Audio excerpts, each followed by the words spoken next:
Welcome back student. अब हम करने लगे अपना next chapter unit 16 physics class 10th introductory electronics. Student ये जो चैप्टर है इसमें ज़्यादा थ्योरी है, तो जो थ्योरी का पोर्शन था उनके मैंने नोट्स बना दिए और ये इसकी मैं पीडीएफ बना के लिंक में क्या कर दूंगा आपके साथ शेयर कर दूंगा। Is it clear? ओके। तो जो समझाने वाला पोर्शन होगा वो मैं यहाँ पे आपको समझा के बताता रहूँगा, बाकी जो होगा आपने पीडीएफ डाउनलोड करके वहाँ से मैंने बहुत ही प्रिसाइज करके लिखने की कोशिश की है, टू द पॉइंट लिखने की कोशिश की है, लंबी चौड़ी नहीं लगाई। ठीक है, तो ये बहुत ही आपके लिए क्या होगा, हेल्पफुल रहेगा। Is it clear? ओके।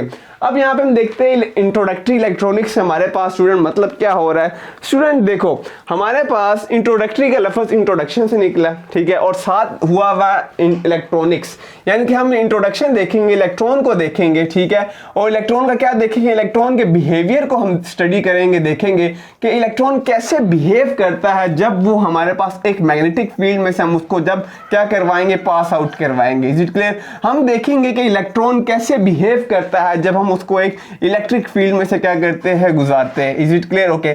और इसको हम क्यों पढ़ रहे हैं, इस बिहेवियर को क्यों पढ़ रहे हैं, सवाल ये पैदा होता है क्योंकि हम जितनी रोजमर्रा की टेक्नोलॉजीज का जो यूज कर रहे हैं वो डिपेंड है किस पे, फ्लो ऑफ इलेक्ट्रॉन पे डिपेंड है। हमारे पास कैपेसिटर, हमारे पास रेजिस्टेंस, हमारे पास ट्रांसफार्मर, जितनी भी चीज़ है वो जो वर्क हो रहा है वो उस इलेक्ट्रॉन के गुजरने की वजह से उस कंडक्टर में से वो चीज़ वर्किंग में है, और आज हम इस टेक्नोलॉजी पे डिपेंडेड है। ठीक है, तो that's why it is important to study. ठीक है, इलेक्ट्रॉन के बिहेवियर को स्टडी करना हमारे लिए क्या है, इंपॉर्टेंट है।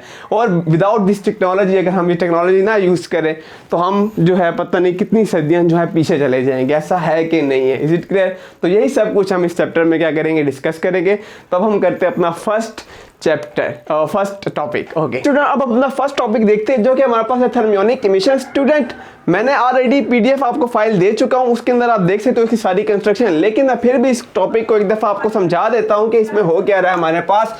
स्टूडेंट जो थर हमारे पास वर्ड है ये हमें पता चल रहा है ये किसी हीट से ही निकला है, यानी कि हीट का कोई प्रोसेसिंग हो रहा होगा। ठीक है, तो थर्मियोनिक मीन्स कुछ ना कुछ हमारे पास हीट का प्रोसेस हो रहा होगा, और इमिशन का मतलब होता है कुछ ना कुछ इमिट होना, बाहर आना। ठीक है, तो यहाँ पे हमारे पास क्या हो रहा होगा, इमिशन हो रहा होगा। ठीक है, और किस चीज़ का इमिशन हो रहा होगा, यस हम क्या चैप्टर पढ़ रहे हैं, इंट्रोडक्टरी इलेक्ट्रॉनिक्स। तो यहाँ पे जो इमिशन हो रही है स्टूडेंट वो मेरे पास किसकी होगी, इलेक्ट्रॉन चार्ज की इमिशन हो रही होगी।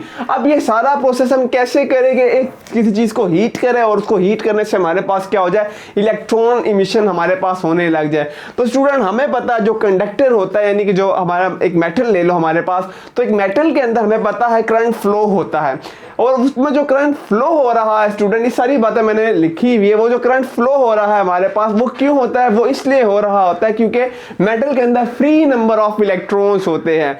लेकिन ये जो फ्री नंबर ऑफ इलेक्ट्रॉन्स होते हैं मेटल में, अगर ये फ्री है तो ऐसा क्या मतलब, वो खुद मतलब फिर तो इस वाले क्या, ये भी हमारे पास एक मेटल की है, इसमें से भी करंट गुजरे, जो हमारे पास कोई भी मेटल अगर है उसमें से क्यों नहीं करंट आ रहा अभी। ठीक है, तो इसकी एक वजह है कि इलेक्ट्रॉन तो इसके अंदर नंबर ऑफ फ्री इलेक्ट्रॉन्स है, लेकिन वहां पे हमारे पास एक बाइंडिंग एनर्जी होती है जो क्या करती है, जिसको हम मेटेलिक बॉन्डिंग भी बोलते हैं। वो एनर्जी होती है जो मेटल के अंदर इलेक्ट्रॉन को क्या करके रखी होती है, झगड़ के रखा होता है। ठीक है, वरना हर एक चीज जो भी लोहे की अगर कोई चीज इसको मैं हाथ लगाता तो हमें करंट लग सकता था, क्योंकि इलेक्ट्रॉन क्या हो रहे होते, गुजर रहे होते। तो एक एनर्जी होती है जो कि उस मेटल के अंदर उस इलेक्ट्रॉन को पकड़ के रखती है, उस एनर्जी को हमने नाम दिया हुआ बाइंडिंग एनर्जी या मेटेलिक बॉन्डिंग। ठीक है, अब इस एनर्जी को जब तोड़ा जाता है, वो जो एनर्जी दरकार होती है, यानी कि एक इलेक्ट्रॉन को आपने क्या करना है, एक मेटल में से, एक कंडक्टर में से गुजारना है, तो वो एनर्जी जो हमें रिक्वायर होगी, वो मिनिमम एनर्जी इलेक्ट्रॉन को उस मेटल प्लेट में से जो रिक्वायर होगी निकालने के लिए, ठीक है, या इमिट करने के लिए आप कह सकते हो, तो उस चीज़ को हम क्या बोलते हैं, वो जो इमिशन के लिए जो हमें एनर्जी चाहिए होगी इलेक्ट्रॉन को मेटल सरफेस से निकालने के लिए, उसको हमने नाम दे दिया वर्क फंक्शन का।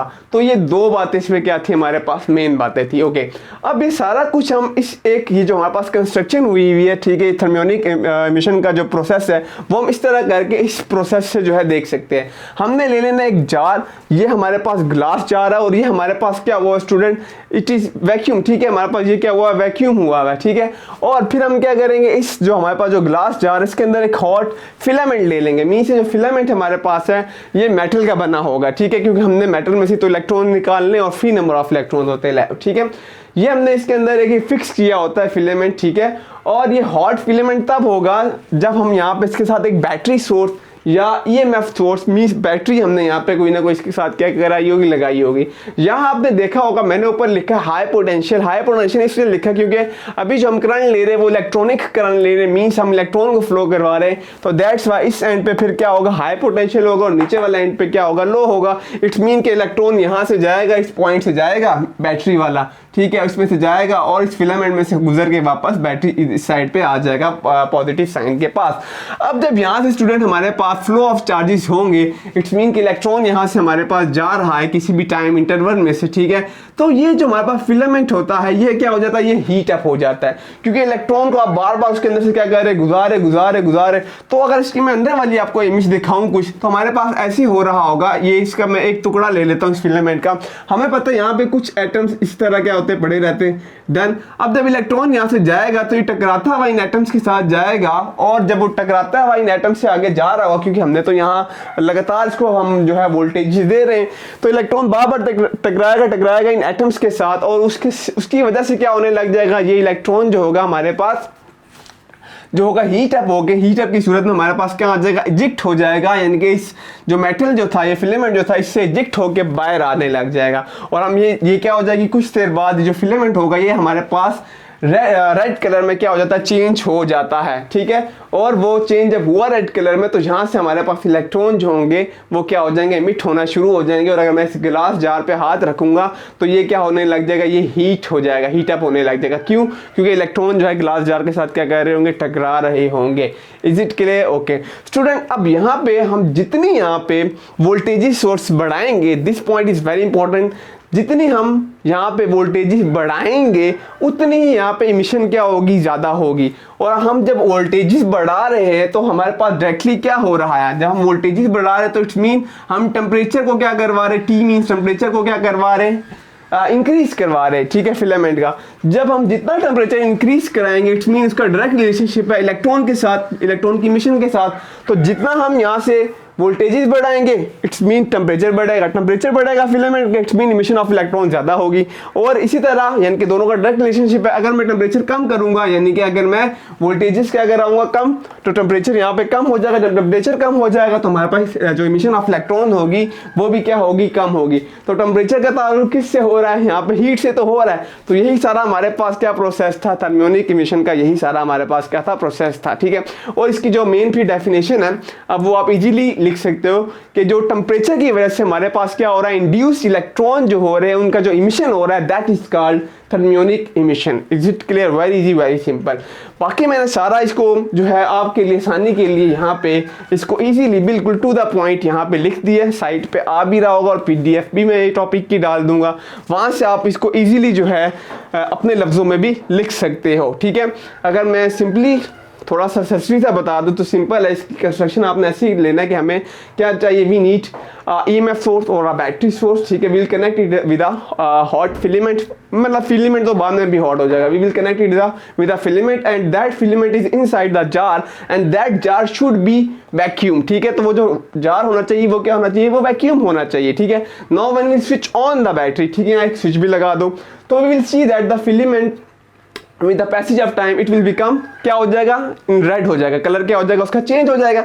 And then we will see that the jar, जो जार होगा वो क्या हो जाएगा, वो हीट हो रहा होगा। Why it is heated, because this metal जो हमारे पास फिलामेंट है, ये क्या कर रहा है, ये हमारे पास इमिट कर रहा है व्हाट, इलेक्ट्रॉन्स को इमिट कर रहा है, that's why. Is it clear? तो इसी तरह अपने लफ्जों में आपने इसको लिख लेना है, आसान है, मुश्किल नहीं है। ये दो जो चीज़ें हमारे पास, बाइंडिंग एनर्जी और वर्क फंक्शन, इसका जो हमारे पास है शॉर्ट क्वेश्चन वो आपसे पूछ सकता है कि बाइंडिंग एनर्जी क्या है और वर्क फंक्शन क्या है। तो वर्क फंक्शन वो जो हमें एनर्जी चाहिए होती है इलेक्ट्रॉन को इमिट कराने के लिए मिनिमम, कम से कम, वो वर्क फंक्शन होता है। और बाइंडिंग वो होता है जो उसने इलेक्ट्रॉन को जकड़ के अपने पास रखा होता है। Very easy student. अब हम करते हैं अपने नेक्स्ट लेक्चर में हम नेक्स्ट टॉपिक को करेंगे। #peace out वीडियो शेयर कर देना। अल्लाह हाफिज़।